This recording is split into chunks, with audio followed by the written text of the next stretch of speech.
1986년 영국에서 어린 소녀 2명이 강간 살해당하는 사건이 발생합니다. 그런데 이 사건을 해결하는 데 결정적인 역할을 한 것은 뜻밖에도 알렉 제프리스라는 귀족 출신의 유전공학자였습니다. 바로 유전자 감식이라는 첨단 기법을 발견해낸 거죠. 미국 드라마 CSI를 보면 매번 사건이 일어날 때마다 유전자 감식을 하는 것 같지만 사실 유전자 감식의 역사는 무척 짧습니다. 이로 인해 안타까운 사연도 많은데요. 1984년 미국에서 일어난 사건을 소개해드리겠습니다.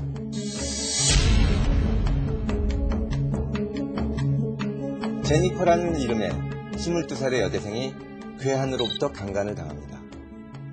범인은 칼을 제니퍼의 목에 들이대고 성폭행을 합니다. 경찰관은 용의자들의 사진을 제니퍼에게 보여주고 제니퍼는 그 중에서 코튼이라는 사람을 정확하게 지목해냅니다. 이 코튼이라는 남자는 자신은 제니퍼를 본 적이 없다고 억울하다고 펄쩍 뛰었지만 법정에 출석한 제니퍼는 이렇게 증언합니다. 이 사람이 저를 강간한 범인이 분명해요. 의심할 여지도 없어요. 저는 확신합니다. 코튼은 결국 강간죄로 감옥에 갔습니다. 그런데 2년이 지난 후 이 사건은 극적인 반전을 맞습니다. 감옥에 갇혀있던 코튼이 진범을 찾은 거죠. 같은 교도소에 수감되어 있던 죄수 한 명이 자기가 제니퍼를 강간한 범인이 맞다고 고백하는 것을 코튼이 들은 것입니다. 진범을 찾았다고 좋아하는 코튼은 새로운 재판을 청구했고 새로운 재판이 열렸습니다. 그런데 다시 증인으로 출석한 제니퍼는 이렇게 증언합니다. 저 사람은 처음 보는 얼굴이에요. 코튼이 범인이 맞다니까요. 코튼은 다시 감방으로 돌아가게 됩니다. 11년 동안 수감되어 있던 코튼은 어느 날 무심코 TV로 O.J. 심슨의 재판을 보다가 자신의 무죄를 입증해줄 기적과 같은 방법이 새롭게 발견되었다는 것을 알게 됩니다. 바로 유전자 감식 기법이죠. 코튼의 DNA와 범행 현장에서 발견된 정액에서 추출한 DNA를 감식한 결과 코튼의 무죄가 밝혀졌습니다. 범인은 자신이 제니퍼를 강간했다고 털어놓은 그 죄수가 맞았던 거죠.